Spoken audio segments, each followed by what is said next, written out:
This is the Whistler Mountain Bike Park, and it has changed the world. Nestled in the Coast Mountains, an hour and a half north of Vancouver, British Columbia, Canada, this bike park is home to over 150 trails that span over 100 kilometers.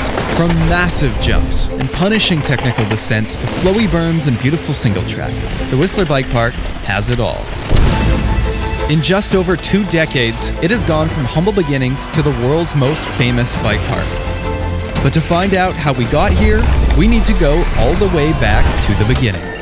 Whoa, okay, that's too far back. Can we get the right clip, please? No horses, that's too old. Guys, that's the wrong clip! Yeah, no, that's not the right clip. Once upon a time, back in the late 70s and early 80s, Whistler was a dump. Literally. The area now occupied by Whistler Village used to be where early residents would toss their trash and where bears would subsequently eat their lunch.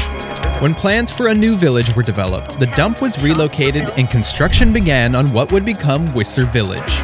People had already been skiing in Whistler for years, but in the 80s, things really took off thanks to the government's interest in promoting tourism.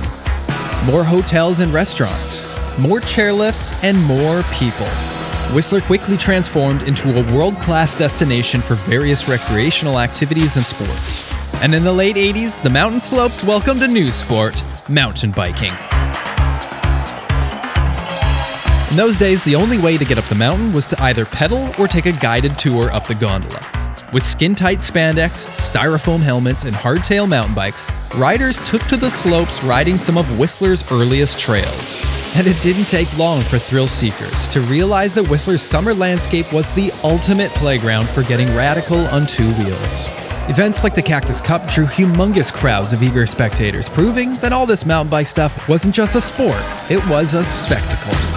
Yes, mountain biking in Whistler had gained momentum, but it wasn't until the dawn of the new millennium when things truly took off.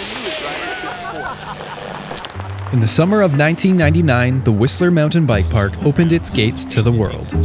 The only way up was the gondola, and there was just a few humble trails to choose from. But it marked the beginning of something big. With climbing out of the equation, riders could focus on the descent and progressing their skills. The people wanted more. And it wasn't long before machines were brought in to build bigger and wider trails that featured jumps, drops, and massive corners that hadn't yet existed outside of the bike park. Bike technology advanced, and so did the trails. And in 2001, the world-famous Black Diamond Jump Trail A-Line was opened, featuring 40 jumps for riders to collect air miles. It's thanks to a small but dedicated, hardworking team that more progressive free-ride trails like Crank It Up and Dirt Merchant were built, allowing riders of all abilities to push their limits. As the bike park's popularity grew, Whistler needed a way to get more people up the mountain. In 2002, bike racks were added to the existing Fitzsimmons chairlift, a clever addition that was unprecedented at the time, leading to a surge of riders. And more trails. Whistler also began starring in some of the biggest mountain bike films of the era, like New World Disorder and The Collective. And wouldn't you know it, that's right around the time when I started taking my first pedal strokes in the bike park. Yep, that's me, the voice behind all the stoke. The first wave of mountain bikers from the 90s was aging, starting families, and passing down their passion to their kids like me.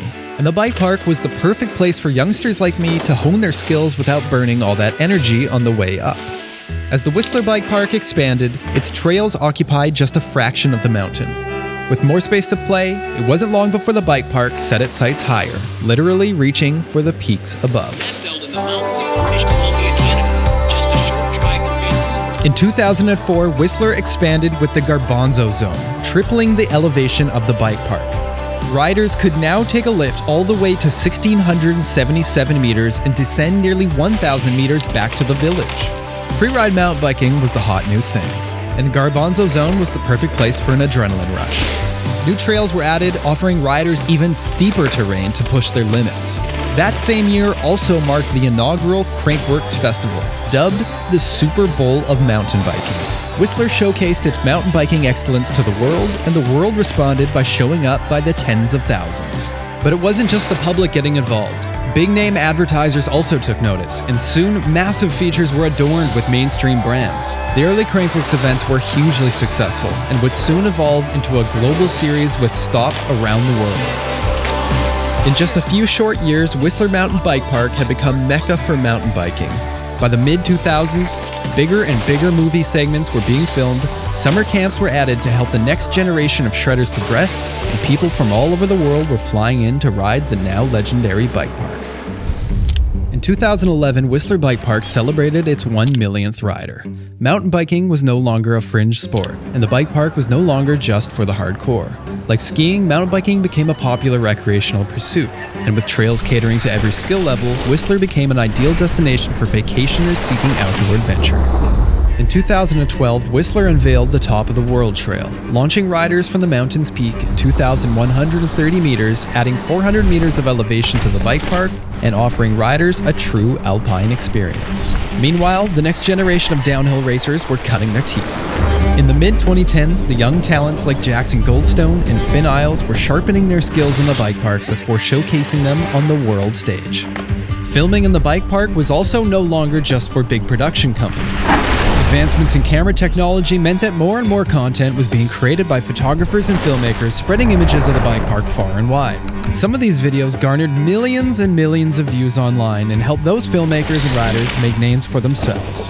And events like Crankworks, well, they were achieving new heights.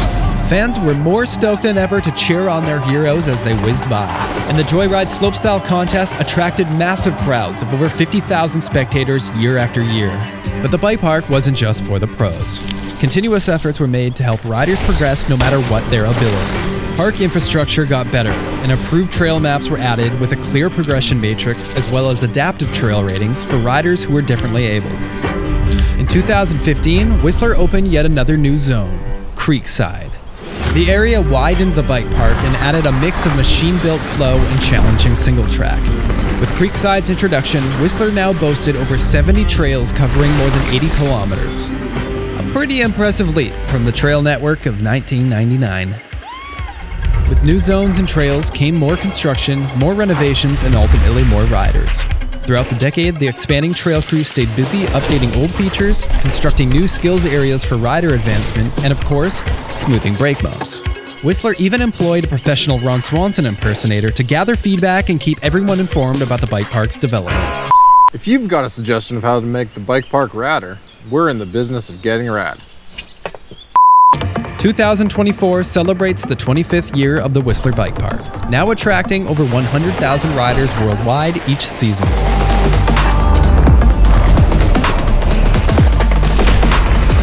With an ever-expanding trail network, both new and seasoned riders have a place to push their limits and progress on their mountain bike at a pace previously unheard of. The newest trail edition, 1199, is tailored to challenge even the world's top downhill racers to their limits. Whistler's impact on mountain biking and global culture is undeniable. Since its opening in 1999, bike parks have proliferated worldwide, undoubtedly inspired by Whistler's success and its dedicated few back in the 80s and 90s that pushed for the development of the sport. Whether they knew it or not, they were the catalyst for what would become a place that changed people's lives around the world.